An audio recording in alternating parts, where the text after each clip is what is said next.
there.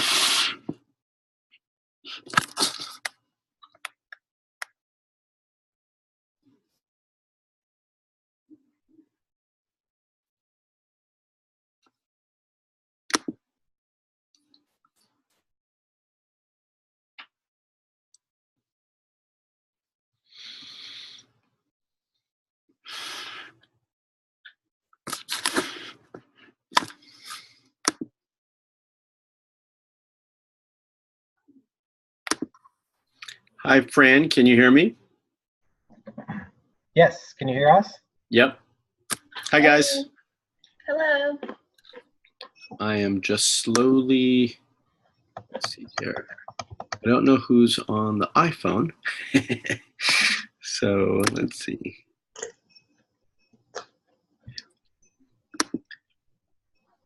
Whoever's name is iPhone, can you hear us? Guess not. That's okay.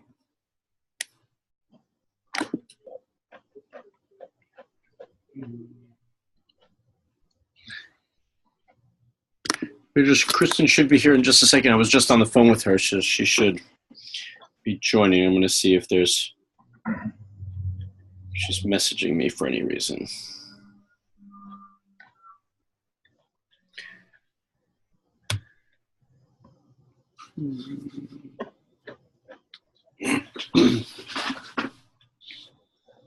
Ah, there she is.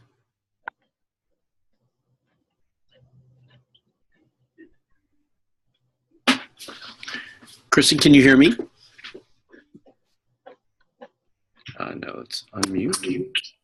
Kristen, can you hear me? I can hear you. Yes. I'm gonna turn on your camera, or invite you to turn on your camera, I should say. The host has asked you to start your video. Start my video. Here I am. Okay, my test didn't show me showing you my back of my room here. That's okay. There.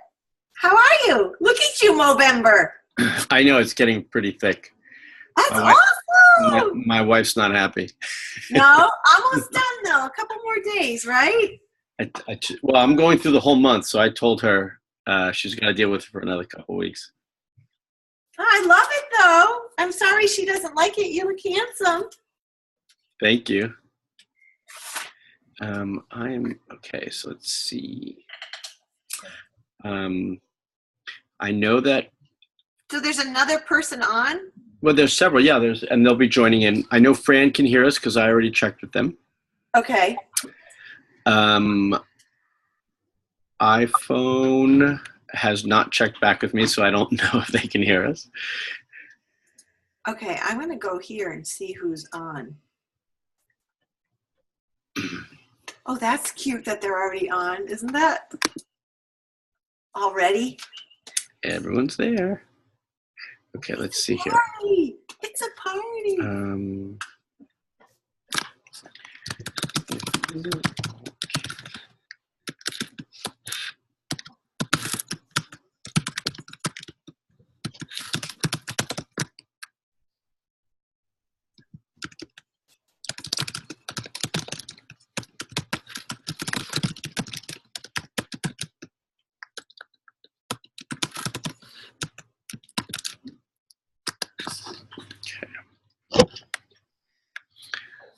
I'm going to unmute all.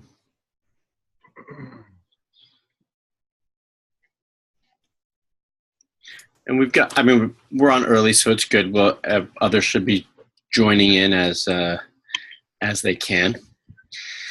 And we've got a few minutes left, so that should be okay.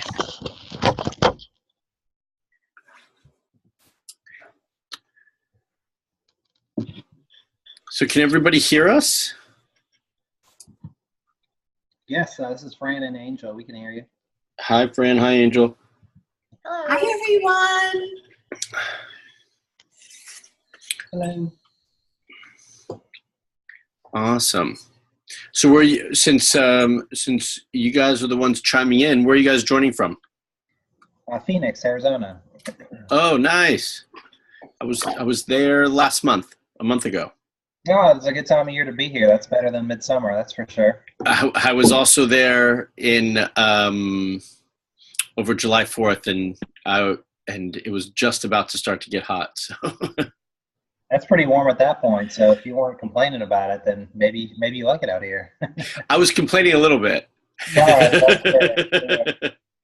You were complaining even though you're out in California? It's not San Diego weather. Is that where you're from? San Diego? Yeah. Nice.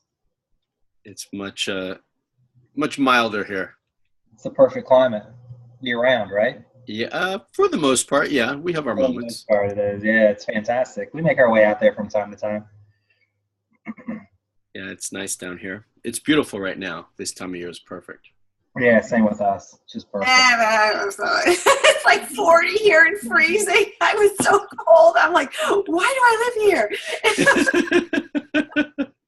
Last week, literally, I was taking outside chores. I live on Cape Cod, Mass. And last week it was so warm. I was still using my outside shower. And this week it's literally like so freezing. I'm like, New England weather. Wait a minute, it'll change. So that's just my MV. Yeah. Of your your sun bunnies. And you have seasons year round, which we do not have. Yes. Do you miss not having seasons? Were you always from there? For the most part, I lived in New Mexico. I'm from New Mexico originally. So up north in northern New Mexico, it gets seasons. You know, you can see the leaves change and there's snow. In Arizona, I guess up north in Arizona, you can see the same. Yeah, I don't think I could go without the seasons. I'm not sure, but to change it for the sun. I have a little Tibetan Terrier, and today I'm working. I'm kind of in my corner here in my window, and all of a sudden I see this little thing walk by, and I'm like, "Is the dog out?" And it was a full buck, a deer. Oh wow! Right out the window. I'm like, "Oh, hunting season." So now they're moving away from where they were, but yeah. So it's different. So you guys have the warmth, but I got the deer, right? Exactly. Hi from the iPhone says, yep. Okay. Hi, this is Jen Martin. How are you guys? Hi, Jen. Nice to hear your voice. Nice to meet you. You too. Jen, I'm just going to rename your phone number so it's easier for us to reference you. Sure, sounds good. And then we can't hear you on the iPhone. If you are trying to talk to us, we can't hear you. Just so you're aware.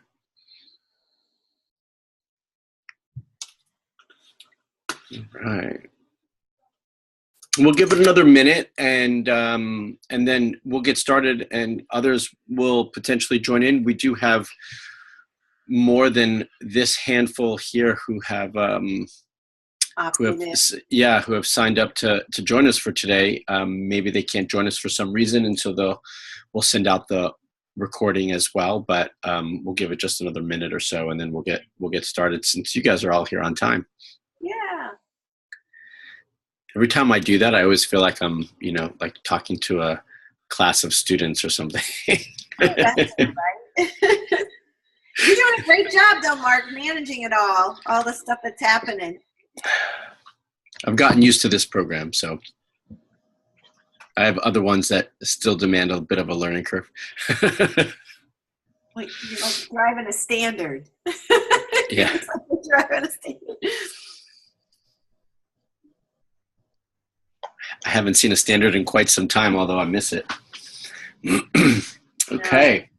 So why don't we get started? I know that Kristen was getting all the emails and so forth leading up to today. So Kristen, I'll let you kind of lead us off, and then we'll go from there. Well, I'm so grateful for everybody logging into this new offering that Marc and I, are coming together and share our wisdom, and I'm excited to be here. I just wanted to maybe recap, right, Marc, some of the information that we've gotten and wonderful feedback. And I really thought we should start with body image. You know I shared that, or I believe I shared it through the video about how I had fallen out of love with my body when I was going through my journey. And, it wasn't till I was knee deep and on the other side that I realized, the medication that we're taking has your body mimic that you're pregnant. And I'm like, wow, I wish someone told me that when I was feeling all this, starting and then, gaining about 10 or 15 pounds each cycle, and then, having to deal with the weight. But what you said, Marc, I'm going to bounce it back to you. We were kind of going over some talking points. It's that, falling out of love with your body, but also, the morphing into, part of the transition is morphing into being a pregnant woman, but you don't know that's what you're doing, right? Because you think you're just trying and trying and trying. Yeah. I think, and one of the reasons we're starting here is because we got several emails leading up to today's call, and that was a kind of a thread that we kept hearing in the emails. And so body image is definitely a big one because, certainly nobody wants to put on unnecessary weight, but it's also confusing in the middle of going through an IVF cycle with all the medications. One, we're not completely ourselves emotionally because of the hormones. And then on top of it, now our body's changing and we're not happy with that. So it gets challenging. I think the one thing that I keep talking about with patients when it comes to this is, try to just take a step back and be accepting of the process in and of itself, and whatever comes with it in that moment of time. Doesn't mean you have to be happy with it forever, but for that moment in time, so that way it's a little bit easier kind of dealing with those transitions and shifts in the cycle and in the moment. But also, just like Kristen said, I think it's really important to recognize that this is just one step on that trajectory towards pregnancy and motherhood. And, towards when we are pregnant, we are going to gain weight, and it's a natural process. So kind of be a little bit more accepting of that, recognizing that is coming, that's on its way.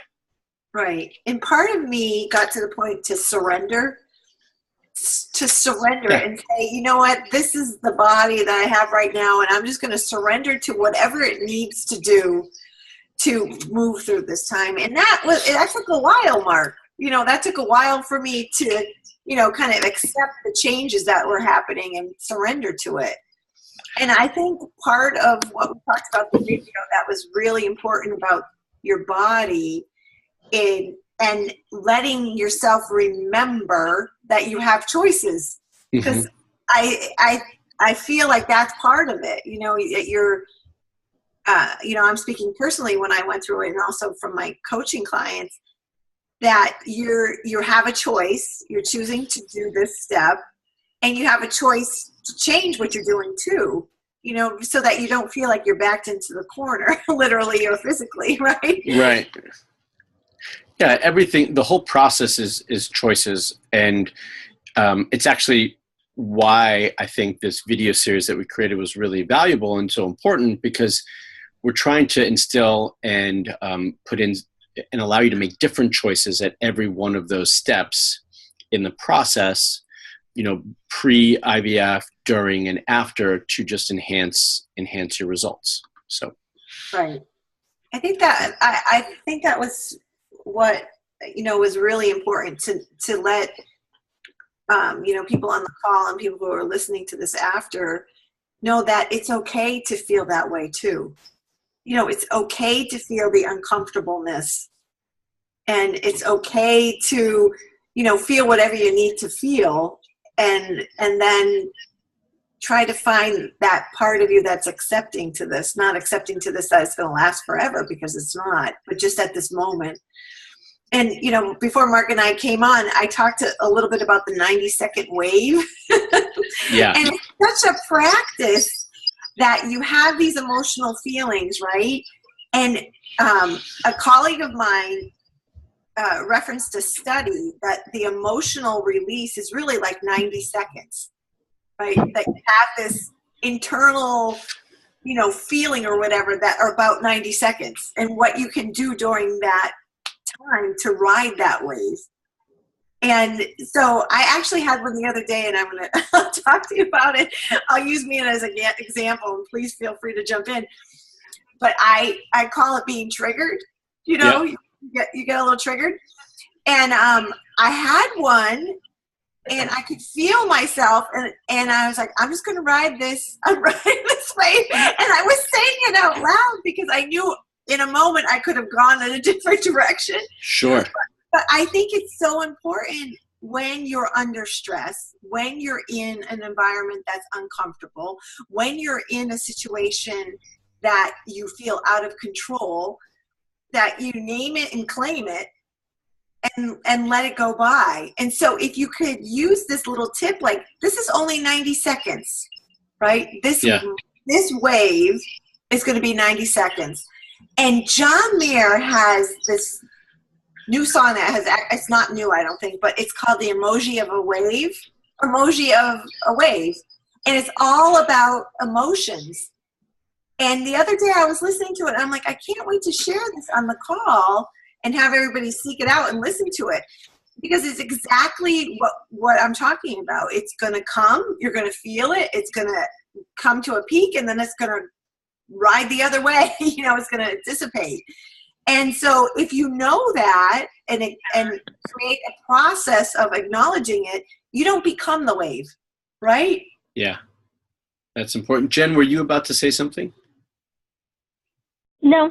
Okay, I just saw it light up on the screen, so I was just trying to give you an opportunity. If you want, we'd love to. No.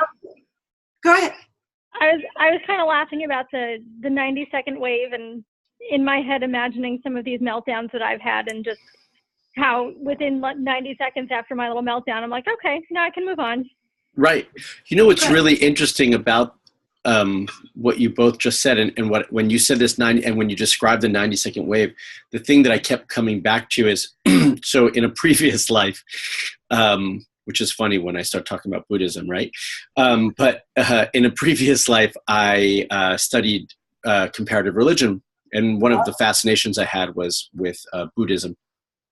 And one of their principles is that you never live in your emotion, right? That you experience the emotion for whatever it is, whether good, bad, happy, sad, angry, joyful, whatever it is. You experience it in the moment, and now I'm never going to get this image of the wave out of my head when I think about it. No, which is fine, which is totally fine. But you live in the moment of the emotion. You let yourself experience the emotion, good or bad, but you don't stay there. Right? So you go through it. Okay, this is how I feel right now.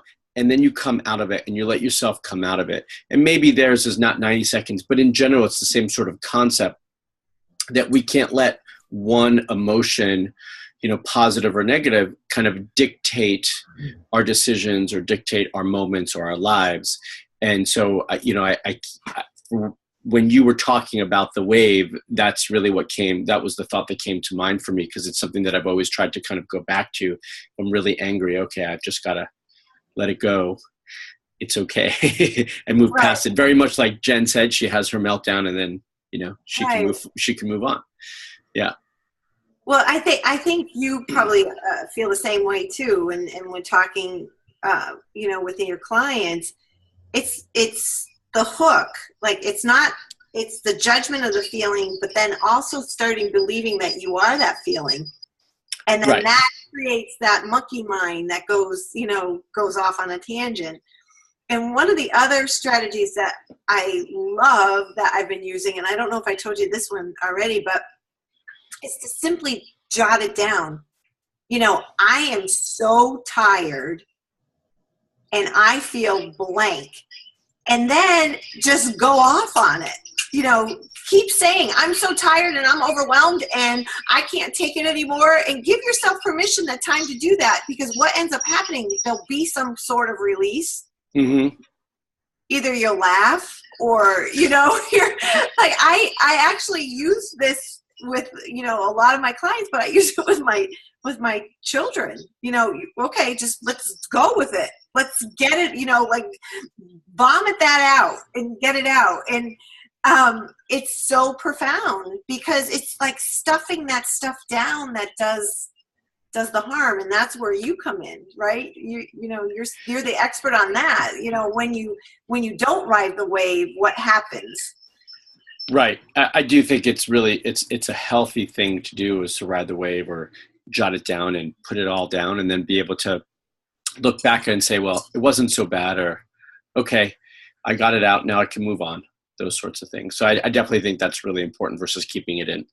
And then the question that you can ask yourself too is, you know, what can you do? What can I do? And then, you know, the exercise would be, you know, jot down the statement, you know, I feel statement, and then say everything you can about that. And then say, well, what can I do? And then ask yourself again, do you still feel that? And I bet you the charge will be gone. You know, I like that exercise a lot. Yeah, ask yourself. And for me, I do that, and then I became like a crazy woman because I'm like, oh my God, that was so funny. You know, that was, you know, the intensity of it just dissipates, right? But yeah, that's good. I want to see you do it, Marc, because you're just so mellow. I can't imagine you having one of those moments. But anyway, so I'll tell my wife that tool. Okay. So that was a couple things. I would love to have some feedback if anybody, I know, you know, right now we can only hear you. So feel, you know, this is a safe place to share if you're so inclined. Yeah, we want to give you all an opportunity to ask us any question you have about any of the information we shared in the video, or any question about you want to ask about your process, your IVF journey, whatever it might be. Feel free. We're here to answer those questions and support you. And if you want to comment on anything, go right ahead. Whoever would like to start, we're open.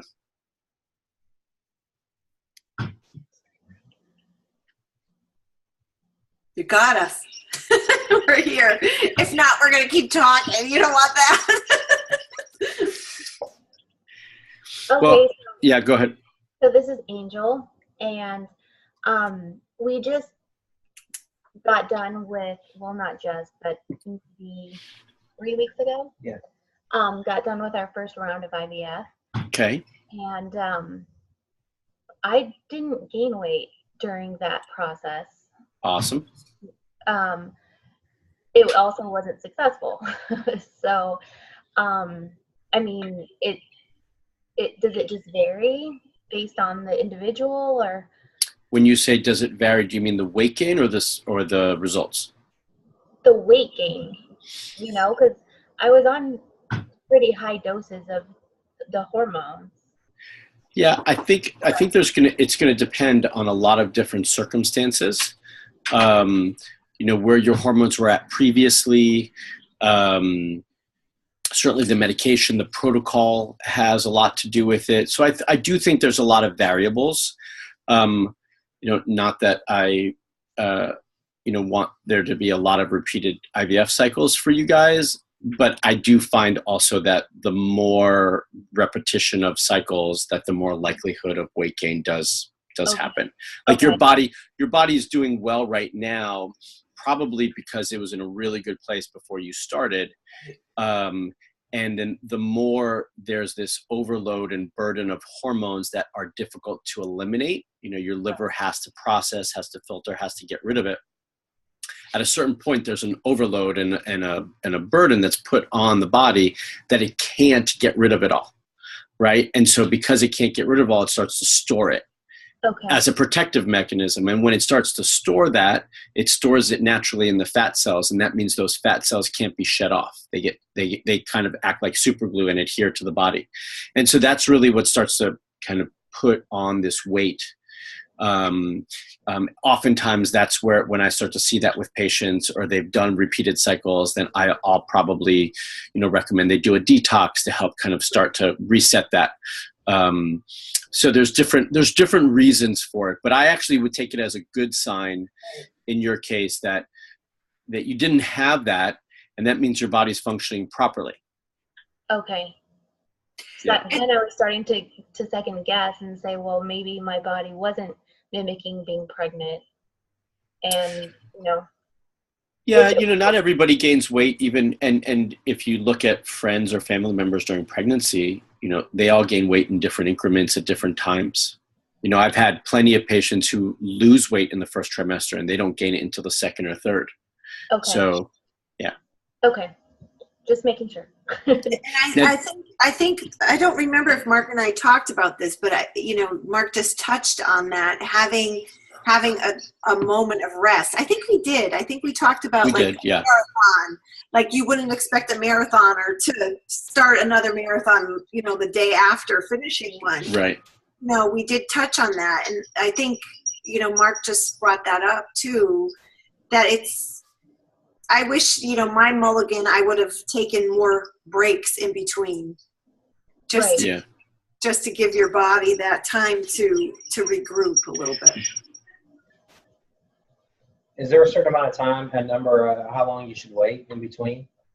Well, it's interesting you say that because I was about to comment on that when Kristen brought it up, is that there's a fine balance there because the medication you used in the previous cycle is actually potentially going to benefit you in the coming cycle as well, because it kind of it primed everything. It was somewhat of a primer. Mm-hmm. So it was recruiting other follicles that just never made it into this cycle. So if you were to, you would probably produce a good amount of follicles in a next cycle because of that. And they usually say that lasts somewhere between, 2 to 3 cycles where you still get some residual effect from the medication that was used previously. I never like for patients to go right into another cycle back to back. I think a cycle, one menstrual cycle in the middle at least is a good thing to do. But you kind of want to some extent, if you're able to, you want to use that to your advantage as well, because it can benefit you in a subsequent cycle too. Mm-hmm. Okay. You guys do it in Phoenix? In Scottsdale. In Scottsdale? Okay. Was it a fresh cycle or a frozen cycle? Frozen. So do you have others still frozen? No. Okay, you transferred all the embryos on this cycle? Well, we didn't go through the entire cycle, I guess. We were I only produced 2 follicles. Okay. And then 2 were harvested. 1 didn't make it to blast. 1 made it to blast. And then on day 5. And mm-hmm. then the genetic testing came back that chromosome 16 was missing completely. Okay, so you actually never did a transfer, if I'm hearing that correctly. Right. Okay.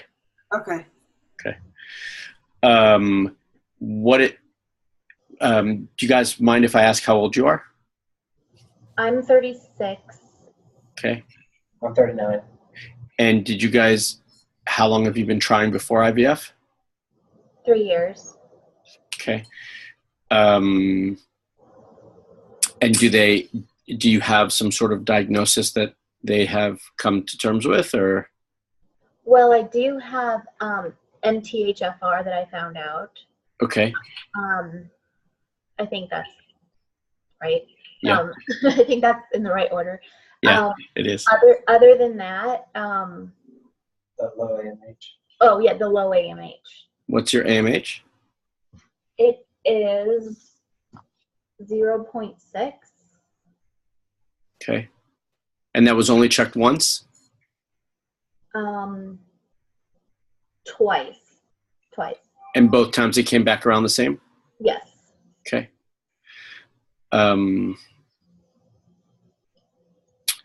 I think what it sounds like to me in terms of the way you guys responded to this stimulation cycle is it seems like they overstimulated you, to me. Interesting. Because at 36, so oftentimes you're doing a conventional IVF protocol with your clinic, and it's not uncommon to use a lot of medication. They use that because they want to stimulate as many follicles to grow to get as many eggs as possible, recognizing that they're not going to be able to use all of them. Right? But they're just playing a numbers game. But oftentimes when they stimulate at these really high doses, they compromise egg quality. Okay. As a side effect, if you will. So sometimes they'll argue that that's not the case, but there's plenty of research to show that that is actually the case. And so with, looking at your age and an AMH of 0.6. It's 0.65. 0.65. Sorry about that. Well, no, I just looked it up. Okay. They are, they're thinking, okay, we've got to stimulate a lot to get more eggs out, but it's really counterintuitive to what really should happen. You don't want to bombard the body, because at a certain point the body shuts down. It doesn't do what it's being asked to do because it's being overstimulated or overburdened to do that. So I think just the way it sounds like it and how many follicles you had, I think you were overstimulated. Now, if they gave you less medication, does that mean you would produce more follicles? Maybe, maybe not, but I think the quality would be better. Yeah, they actually started Angel on a lower dosage, and then about halfway through, they doubled it basically, right? Well, I wasn't, like how you do the ultrasound, the entire first week of stimulation, there was nothing. Did they put you, what did they do before they started you on stimulation? Did they put you on birth control or something? Yes. So, and when was the last time you were on birth control in your life prior to this? About three or 4 years before that. Yeah, I think what potentially they potentially, and you were on birth control for what, a month? 2 weeks. 2 weeks. Okay. Well, that's better than a month. You just may have been overly suppressed leading up to it. So they just didn't allow for those follicles to nurture enough. And so that first week they weren't coming. They had to pull harder to recruit more, which is why they increased the dosage of the medication. Yeah, I mean, I think hopefully a subsequent cycle in relatively, let's say in the next cycle or so, I'd like to think would produce more because they've recruited those already with this cycle. So I think that might be one advantage of a subsequent cycle. I would talk to them about looking at the protocol as well to make sure you're not overly suppressed beforehand. Those are just some things that come to mind, just by hearing this. Kristen, do you have any thoughts? I was just wondering, what was your after conversation with the clinic? We just had it today. Okay. Can you tell us, do you want to share with that what they said? Sure. Okay. So, by the way, I should tell you, both those follicles that were retrieved were all from one ovary. The other ovary, nothing at all. Okay. They couldn't even see it in any of the ultrasounds or find it. So it was quiet, lazy, I don't know, not working. I'm not really sure. Okay, so today we met with her, and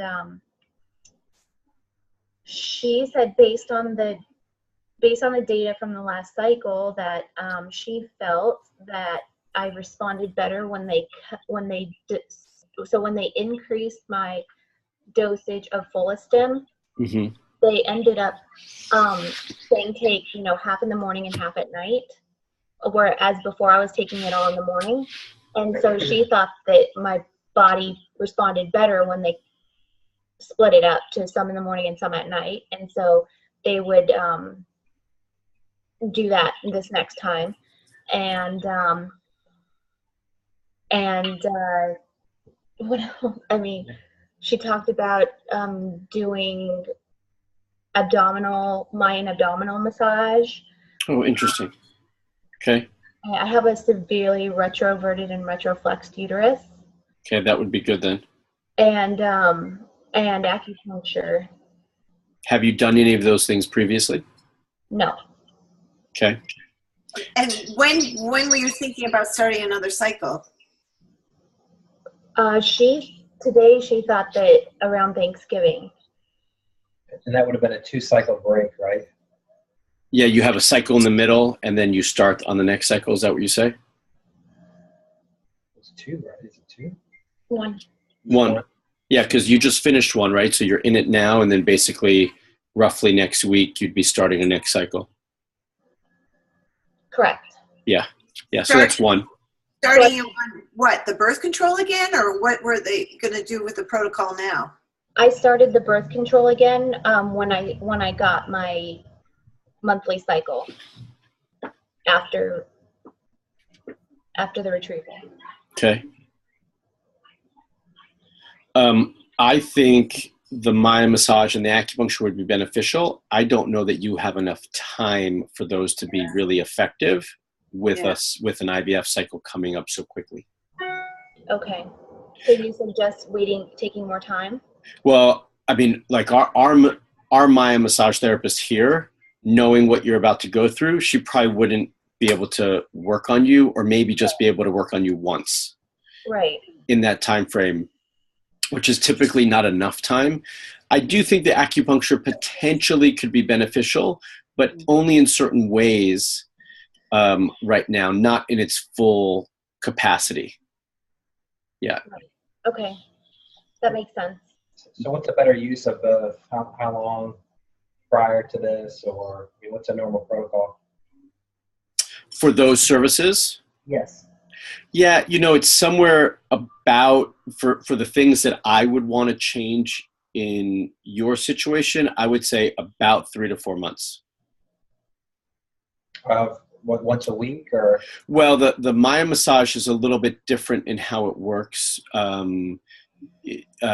Part of it depends on if you're going to continue to try naturally or not, because they don't like to, basically, like our massage therapist wouldn't work on you after ovulation if she thought potentially you were pregnant. So you'd pretty much only be able to get in like one session in a cycle with them. Not to say that's not effective. It's just, that's roughly what it would look like. And then acupuncture, what I try to do with my patients is get in a certain number of visits, like at least 12 visits.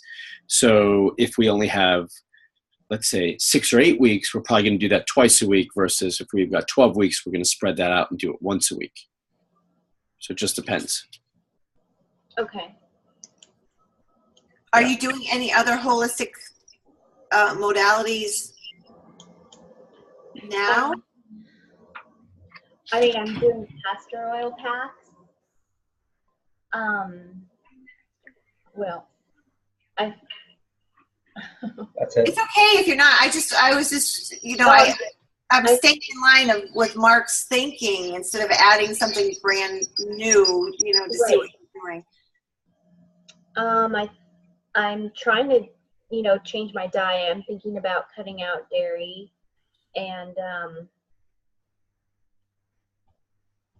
I don't know. I'm just really overwhelmed. No, I know. It's a lot. It's a lot. That's why we're not trying to make you, feel overwhelmed. We're just trying to see what you're doing now that we can maybe tweak so that you don't have to add another thing to your plate. Right. So my thought is this, because you've already started the birth control and you're kind of, you're on the trajectory for another cycle coming up shortly, is I don't know that I would add anything new right now. I mean, maybe if anything, I would just add in some acupuncture, because I think it can have an effect on just helping to keep your emotions in check, helping to keep you balanced, helping to relieve some stress. It can also help in the immediate aspect of the cycle of just working with the stimulation cycle and trying to enhance its effects and minimizing side effects. So I think if there was one thing I would probably add right now, that might be the one thing. But other than that, I don't know that I would do much more than that, because I don't really know how much of an effect they're going to have in this specific cycle, other than be overwhelming and cause more stress, which we don't want. That makes sense. Yeah. I think depending on the results of this cycle, of this upcoming cycle, then I think there's other opportunities for other things. Hopefully we're not having that conversation, but essentially, you know, I think that's where you look at it a little bit differently potentially at that point. I would like to suggest maybe just keeping a log. I know Marc and I talked about that in the video, you know, that is so important. Not that we want another cycle, but it's just so important also to keep track for yourself. You know what your orders were, how you felt after, just what you both seem to be on such the same sheet of music, right? It's just good to keep documentation, as empowering. Of like my medication dosages and everything. Yeah, I talked about that in the video because I was such a crazy woman, right?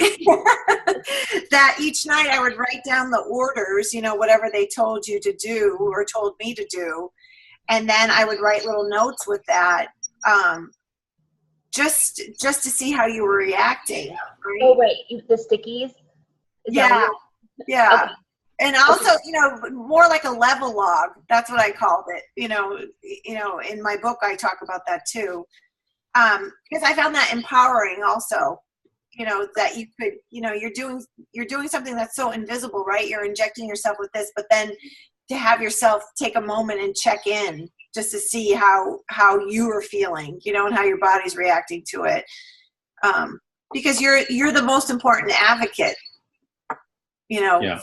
for your cycle and for how you're feeling and what works and what doesn't work. Okay.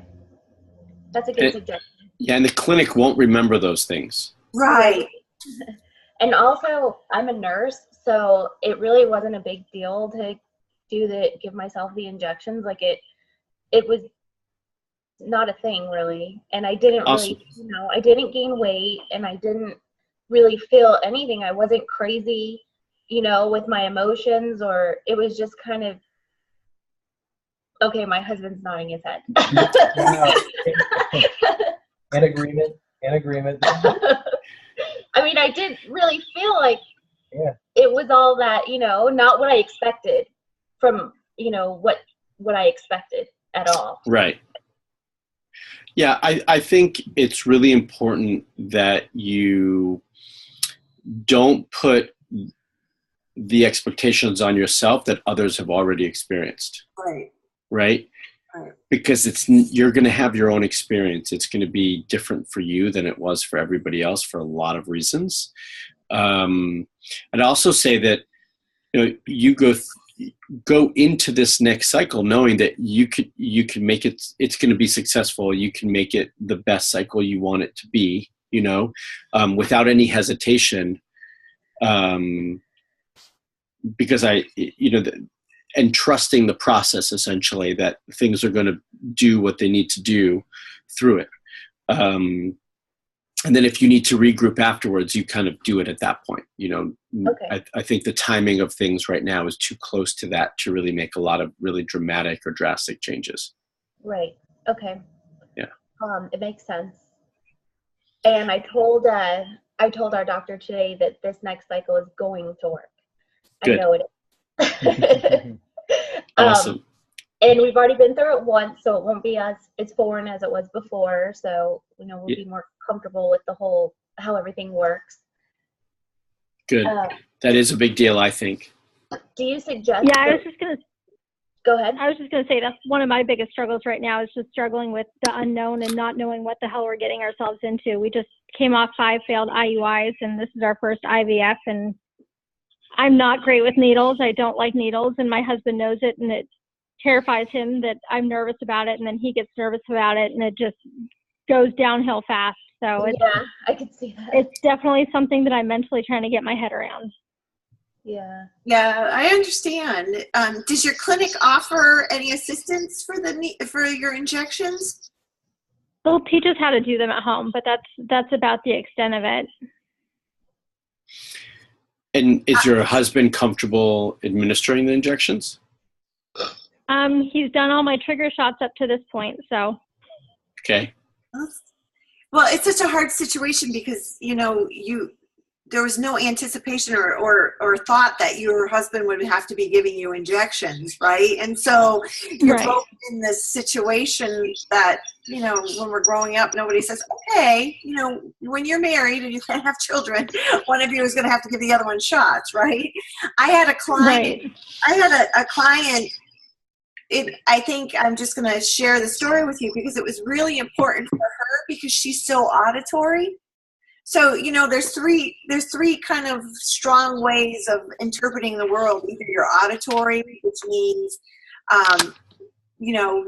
you like to hear something. And when you speak, you say things like, oh, this is general, that, that rings a bell, or I can't hear what you're saying. And there's people who are visual. And then there's people who are kinesthetic, who are profound, you feel first. Well, this client of mine was very auditory. And what her and her husband did, they came together and he chanted throughout the shot. He said, almost done, almost done, almost done, almost done, almost done, done. And that's how they got through it. And it's like knowing what your strategy is, right? And what you need to get through it. So I'm curious, I would love to send you that little test I have in my book, which is called VAK, Visual, Auditory, or Kinesthetic, because I think that would help you figure out what your strategy is so that your husband can understand to help you, to overcome like, what is it that is blocking, what is the fear? Do you don't want to see it, or is it the feeling, or, or you don't want all of the above. It's all of the above. Okay. Well, I close my eyes and I just do some deep breathing, and I tell him to just do it with conviction and don't just slide the needle in slowly, because he did that once and I bruised pretty bad. And so it's been a learning experience for us, but I think by the last trigger shot, it was kind of a non-event. So I'm hoping that the IVF injections are similar to that, and I can just close my eyes and do a little breathing and trust that he's got it, and off we go. If you're using the Follistim or Gonal F, and I don't know what medications you're going to be on, those injections are relatively easy, probably the easiest that you'll do of any of them. Yeah, so we go in as soon as I start my cycle, the end of this month or very, very, very beginning of December, we'll go in for our appointment with the IVF nurse to get all of our medications. So we're not really quite sure about that aspect of it yet either. So okay, we're kind of in a holding pattern and just kind of waiting at this point. One suggestion I'll have for you, for your husband, is seeing as I deal with needles all day long, and plenty of, no one comes into my office saying, oh, I love needles, this is going to be a great experience. They'd prefer not to have it. I tend to use a lot of pressure with my other hand around the area, either tapping or just pressing to desensitize the nerves around it so that it's not as big of a deal when the actual needle goes in. Yeah, I've been kind of pinching the area around where he's been giving the injections, which seems to help. And that's great. After 5 IUI cycles, I have quite the belly, so I've got plenty of good space for him to inject. Well, it sounds like you guys got it. You sounds like your teamwork is amazing, and that you're coming through it. And he's been amazing. He goes to every appointment with me. He's been in the room with me for more things than he should ever have to see. He's holding my hand. He's amazing. I'm very fortunate that he's very much showing up for everything. That's great. And yeah, the IVF cycle is going to be a new experience, and it's going to be a little bit different than the IUI, but it's also having the experience of the IUI, I think, will make the IVF process easier for you, because it's not totally foreign. There are a lot of similarities to it. There's more appointments, certainly, with the IVF cycle, and potentially more medication. But in general, there's a lot of similarities. I think, even though you've never been through one, I think when you start it, the process will be somewhat familiar for you. Oh, good. Yeah, I'm fully prepared for the crazy ups and downs and the crazy mood swings and the 90-second meltdowns. Well, I want to ask something else. I was just actually talking to a client this week, and it was similar situation around the medication. There was a lot of anger about having to do this. We're just talking through it. And a little bit ago, another client and I, she created almost, and I want to use the word alter, but it wasn't. She created a different way of storing the medication and the needles in a way that was like giving thanks for it, that helped her shift out of the fear. And I was actually talking, shared that story with this client this week, and she wrote back that, yeah, they did that. They got this really kind of special basket, and they put something that represented gratitude around it, just to shift the energy around the medication. I think it's really, really important, and a very, very awesome thing that they did, because we tend to have a lot of resentment. I hear from patients during the process, like, I'm going through the cycle and I got to take all these meds, and it tends to be a lot of that, right? Negativity and complaining about it. And if you shift that into like every medication injection you give, like, thank you, this is one step closer. I'm closer to my goal. And, I could see the pile of needles piling up and, and so on, in that kind of altar, if you will, or gratitude giving thanks. I love the idea. Yeah. Go ahead. I'm sorry, honey. Oh, go ahead. I was going to say something I'm happy that I'm going into this with is my body responded so well to Clomid. I mean, it was amazing. Every cycle I had 2 to 3 follicles. That's great. That were growing, and they were very happy with the way I responded. So I think I'm more just nervous about being uncomfortable and just dealing with injections, because I'm not a big fan of them, but I know the meds are going to work. I responded, like I said, amazingly to Clomid, and I have all the faith in these meds that I'm about to put in my body that they're going to do what I'm asking it to. And after all of our failed, IUI rounds, after it, I was disappointed and I was upset and I cried, but I said, thank you, body, for doing what I asked you to. Yeah, I think it's great. Good girl. Great. Good job. So I have a suggestion. Go ahead. Oh, no, go ahead. I was just going to say so this is what we did for my injections. We would, like, when it was usually around 7 o'clock that I had to PM, that I would have to, like, I would start to get them out of the fridge around 6:30, 6:45, because I found out that if they're like freezing cold right out of the fridge, they sting a little bit more. Mm-hmm. So they would warm up a little bit, just a little bit, and it makes a difference. It did for me. And then we would put on like Friends or Frasier, and I love it. And so, like, my husband wasn't doing anything. He was there in the room with me, but it was like the atmosphere, right, of us watching these shows that we both enjoy. And then after I was done doing all the injections, I would lay in my bed and finish watching the show. And my husband's task was to go and get me Ben & Jerry's ice cream from the freezer.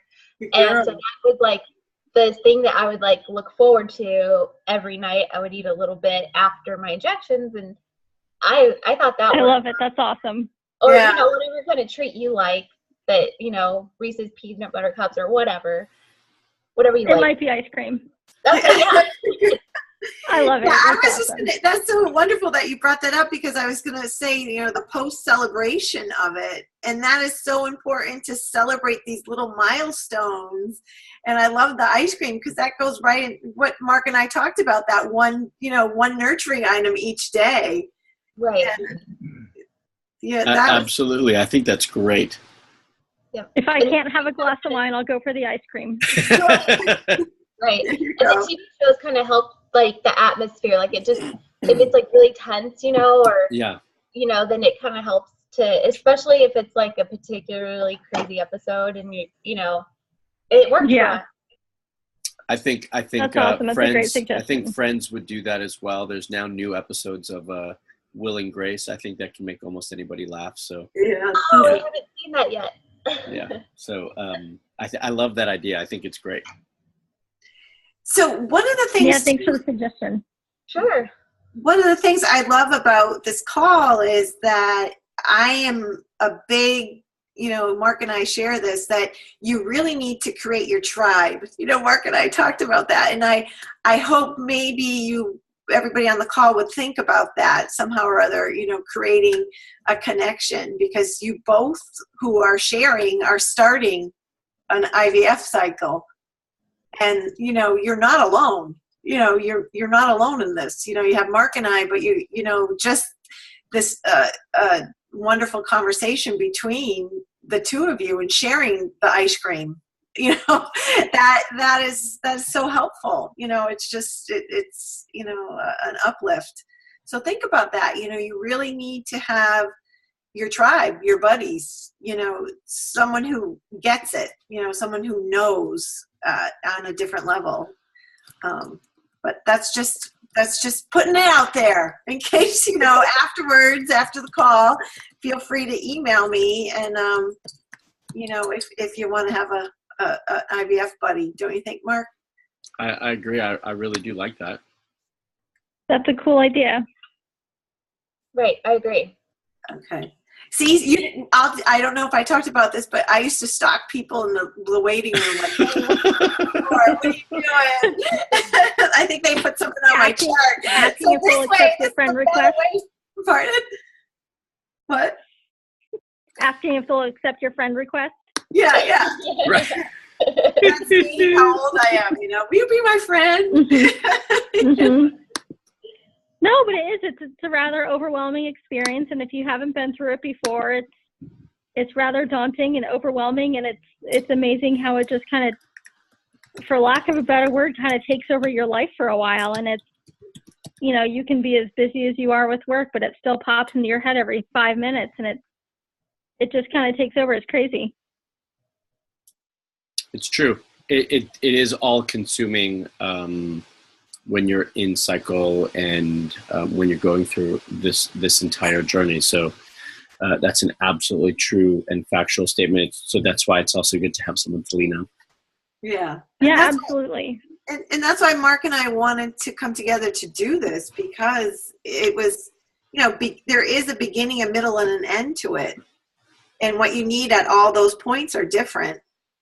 And, and really to encourage people to ask for what they need. I had a client say to me just this week, I feel so selfish because I don't want to do X, Y, Z. And I'm like, well, that's just today. You don't want to do X, Y, Z. It doesn't mean tomorrow, that'll change, but it's not, it's not selfish to take care of your, what you need at the moment.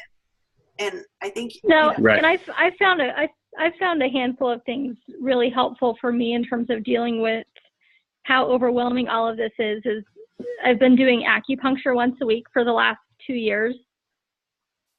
And Right. Anytime I go in and I say I'm really, really struggling with like stress or anxiety, she puts in a couple of extra points, and I walk out feeling like everything's great in the world. It's awesome. It's the best. And I started doing restorative yoga, and I call it adult nap time. It's fantastic. And I walk out of there feeling loosey-goosey. And then I started doing the Circle and Bloom guided meditations for IVF and IUIs, and I do it every night. And most of the time, it makes me fall asleep, and it's great because all of a sudden I'm so relaxed that I can just drift off to sleep without all of these crazy things running through my head.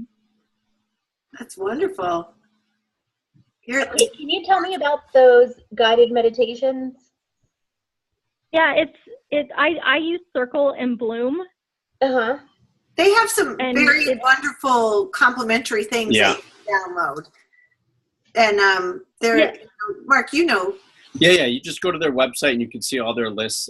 You can buy CDs or you can just download them. Okay. Yeah, so I just downloaded the IUI and IVF cycle. It's basically guided meditations for each day of your cycle and where you're at in the process. So it kind of helps you visualize what should be going on with your body, and it just kind of helps you relax and do some deep breathing, and just I find it very relaxing, but it's something that I've started doing. It's kind of a ritual I do before I go to bed every night. I think they also have one for the day of transfer as well, if I'm not mistaken. Yeah, they do have one of those. Yeah. Okay, that's really good because I use an app called Calm. Yeah, I like Yeah. Calm as well. Yeah, Yeah, I like that I have too. that one as well. but I still find that I'm still thinking about like IVF stuff while I'm listening to those. So if it's actually like IVF or like Related. It would be, yeah. stuff, Yeah. exactly, then Yeah. maybe that would be better. Right. Yeah, and it's all very, it coincides with, like what day of your cycle you're on and what part of the process you're in. So you're kind of doing a guided meditation and visualization of what should be going on with your body at that point. Oh, that's awesome. Thank you. Yeah, it's awesome. I love it. Jen, where do you live? What part of the country? I live in San Diego. Oh, okay. Awesome. I'm neighbors with you guys. Cool. You have to run in and Yeah, go I'm see- right downtown. Lucky, you're next to Mark. No, just kidding. So I want to offer something else too as a mantra. Mark and I talked about this in the video, but really keeping your gratitude list and referring back to that, when your mental chatter heightens, by doing your gratitude list, every day, 10 things you're grateful for. And, saying that over and over again when that, the mental bus takes off is so profound. That's something so personal, and it's, you can just repeat over and over again. And that quieted my chatter. One of my clients records her voice saying her list, and then she listens to it, Which I think is great. which is wonderful. I do think it's really important to remind yourself every day of the things that you're grateful for, and whether it's 10 things or 3 things, or you want to do one different thing each day. I do think that's really, really important to do during this process. Yeah, since I watched your initial 3 video series, that's something that kind of stuck with me as well, because I've been having a challenge, staying positive and not just being frustrated with what's not going right, but trying to change my mindset to focus on, well, what is going right and what am I happy about? And I've actually been doing that on my drive into work. Oh, great. It's I don't know that I want to record them because sometimes they're really ridiculous and funny, but I think it would be good to listen back to it. Yeah, that'd be great. And then when you get that 90-second wave, you can listen to it back, and it'll change the energy I know. around. One of them would have been, I didn't run out of toilet paper this morning. How great. That's a good one. It's a good thing to be grateful for. Yes, it is. I told you, stupid little things. It's what's getting me through each day. Well, they're not so stupid. They're important. There's, some people say that they're simple, but it's not. I mean, that's just the fabric of it, right? It's the true. fabric of, how we're all wired. But I have to say, I think you're doing better than you realize you are. That's what, I don't know if Mark got that hit too, but I'm like, wow, you guys are, you're taking massive action. You're thoughtfully, consciously, moving to the next steps. And what struck me about everyone who talked is that you're aware you're aware of yourselves and you're aware of your reactions, which is, 100% and 90% of success is just being aware of where you are and how you're feeling. Absolutely. So I'm going to clap for you, because just taking the steps to, log on to the call and listen to the videos and take action to help you during this time. I'm an action-oriented gal. I can't just sit around and do nothing. I'll go crazy if I just sit around and do nothing. I hear you. I was that guy. That's not who I am. No, but it's you don't have that deer in the headlight stuck, thing going on, which is. Oh no, I have some of those moments too. Don't you worry. Well, hopefully you're at a clinic that doesn't require you to do bed rest then. So.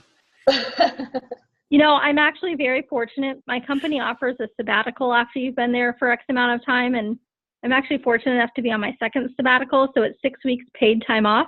Awesome. Wow. And I'm actually running up to the point where I have to use it or I'm gonna lose it. So I'm gonna use it during my IVF cycle.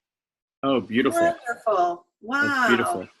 So I'm gonna take 3 weeks off during stimulation and retrieval, and then hopefully another 3 weeks off when wow. they During put them back in transfer. me. That's great. Yep. No, what I meant was, because you said you can't sit, you don't like to sit still, was during, although I think that sabbatical is awesome for you during this time frame. There are some clinics that after the IVF transfer, after they put the embryo back in, they ask you to do bed rest, and some clinics that don't. So I was just saying, I have heard that. For your so sake, hopefully, I was thinking, hopefully you don't have to do bed rest.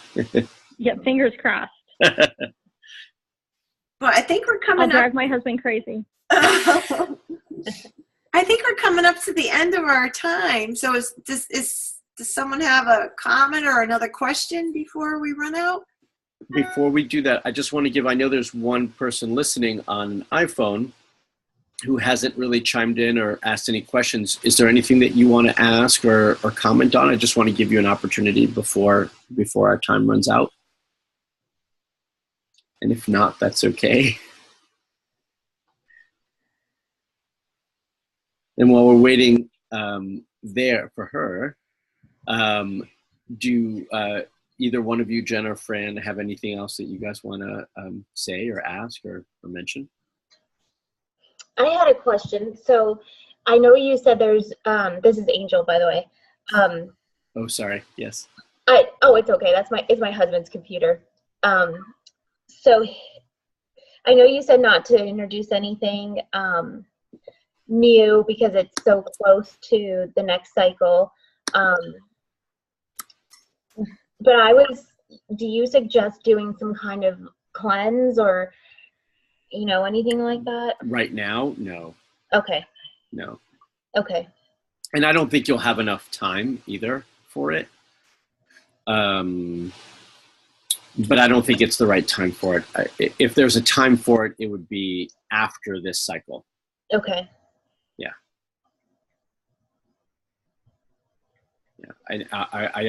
I would just say, just focus on making this cycle successful and getting the results that you want to achieve from it. And then from there, we can talk about a detox or next steps or something like that. But okay. Yeah. Sounds good. I have one random question. Yeah. What kind of dosage of CoQ10 should I be taking? So it depends on the quality or more importantly, the kind. You'll I'm taking see ubiquinol. Ubiquinol. So you could take a lower Yeah. dose. You don't need such a high dose of ubiquinol. Ubiquinol also costs more than just regular CoQ10, Yep. ubiquinone. And so that's why the other one you need more of. Essentially, it's the same. It ends up being the same in cost and dosage. But I usually dose with ubiquinol. I usually dose around 200. Okay. Yeah. Cool. What else? Is there a difference between is there a difference between the liquid and the pills? Of CoQ10? Yeah. Not necessarily. I mean, some brands have it in liquid and some brands have it in pills. And again, it's more about quality and dosage more than anything versus the form. I mean, it might absorb a little bit faster with the liquid than the capsules, but in general, it's pretty much the same. Okay. Yeah. Do you have a favorite brand of prenatal? I do. It's a professional line, but I think their prenatals rock. And I don't tend to carry things in my office that people can get in places because I'd rather just send you to the store. And so typically and for many, many years, I never carried a prenatal until I found this one. And so this is the one I recommend. It's called Complete, I think it's Complete Prenatal or Prenatal Complete, and the company is called Orthomolecular Products. Oh, I noticed that. That manufacturer or whatever, when I looked on the website, Yeah. that you suggest, or the link that. Mm-hmm. And if you need, if for some reason you need the link for it, you can always just email me and I'll shoot it over for you. And does that have DHA in it? Yeah, so it's a blister pack, and it's 3 prenatals and then a fish oil. So you're taking 1 whole row, so it's 4 pills a day. That fish oil is primarily DHA. And so then I usually have patients separate and do 2 in the morning and 2 in the evening, both with a meal. Okay. Yeah. And it's nice and easy because you could just throw that in your purse and off you go if you need to. Right, well. that is nice. Yeah. Yeah, I'm taking the Metagenics. Yeah, also another good brand. I haven't used them for years, but it's also another good brand. But yeah, that's one of the things I like about it is because it comes in like a little vitamin pack and it's got everything you need in that little pack, and you just toss them in your bag and take them whenever. Yeah, I think they call them their wellness essentials. Yeah. Yeah. You're so cool, Marc. You know everything. You do. I love that. I wouldn't say I know everything. No, but you're my go-to guy. You know all that. I love that. So, okay, I have another thing to ask. So I know you guys were talking about staying warm, keeping your feet warm, Mm-hmm. And I know that's like a Chinese medicine thing as well. Yeah. So I work in the operating room, and I'm always cold. Okay. So, I mean, is that like hindering my progress? I mean, I wear a shirt underneath my scrubs, and I wear like leggings underneath my scrubs. I wear thick socks, but I mean, I'm still cold. Yeah. I mean, part of it is your profession. There's not much you can do with that. One thing I would do is, I think what's beneficial is I try to recommend keeping the belly and the uterus as warm as possible. So one thing that you can do, because silk is very warm or can be very warm, is get a silk scarf and wrap it around your lower belly, underneath your shirt. Okay. So at least that portion of your body is staying warmer. But then what I would do when you get home is take a hot bath, use a heating pad. I mean, do some other things when you're outside of that to try to combat that as much as you can. Okay, that's what I usually do. Yeah. I know that Land's End has silk long underwear.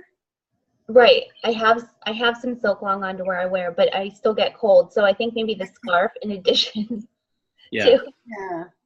Yeah. Okay. I mean, for how thin that's the silk is, it's amazing how well it works. Okay. But I would do things like that. If you do start to do acupuncture, do talk to them about it, because they should start to use some moxibustion on you regularly. It just helps to keep you warmer and increase the circulation and so forth. So. Okay, sounds good. Thank you. You're welcome. Welcome. Is there anything I should be doing as the guy? Is there anything I should be doing, like Good question. body wise, or try to exercise, try to keep it, try not to let it go too far off the rails. But right. is there anything I should be doing? I mean, is everything in terms of sperm? Is everything good on your end? Good enough. Not bad, not great, but good enough, basically. Okay. I mean, the biggest thing I always ask of my partners, and it sounds like you're already doing it because you're here on the call, is to really, be not just supportive, but be there, right, for your partner as much as you can throughout the process, and make it a process, even though you're not the one taking the injections and so forth, but, make it a process for both of you versus just her, which it sounds like you're doing. But, no, I mean, other than that, I would say I think you're doing well. You can do things to improve sperm quality, but again, that's going to take roughly 3 to 4 months to affect. Like what? Cleaning up diet, exercise. But there's a handful of supplements you can take as well. I mean, CoQ10 is one of them, which I do think is helpful for that. So you can always add that into the mix. Yeah. Great, thank you. You're welcome. Great question. So I think our time is up, but we're really happy to have you all with us on this call. Really excited for it, and we were before the call. Happy and excited that we had the participation that we had with you guys really being involved with it. I think that means a lot to both of us, so we really appreciate it. Yeah. And I don't know if you have both of our email addresses, but if you do, you are welcome to, stay in touch and email us as well. Thank you. You're welcome. Definitely. Thanks so much for hosting this. This has been great. Yes. Good. And then you'll get, once we download the recording, we'll send out an email so you guys can all get a copy of the recording as well if you want to re-listen to it. Okay. Yeah. Well, thank you. Kristen, you have permission to give my email or information to Jen. Jen, I'm more than happy Yeah, to same thing for me. questions you have, or, I've been through it once, so, Okay, would you Well, and just I was going to say, feel free to email me with any crazy moments you're having, and I'll probably respond with a laugh and say, oh my gosh, I felt that way yesterday too. Okay, so just because I'm a little stickler for HIPAA and everything, would you both email me that? Yes. That you give me permission, and then I'll email you both. How's that? Yes. You got it. Okay. All right. Thank you. Thank you, Lay. Thank you, everybody. Thank you, Mark. Thank you. Thank you, guys. Good luck. Everyone. Good luck to all of you on this upcoming cycle. Please let us know how it goes. Okay, will do. Definitely. Thank you. Bye-bye. All right. Bye. Happy Thanksgiving. Bye. Yeah. You too. Happy Thanksgiving.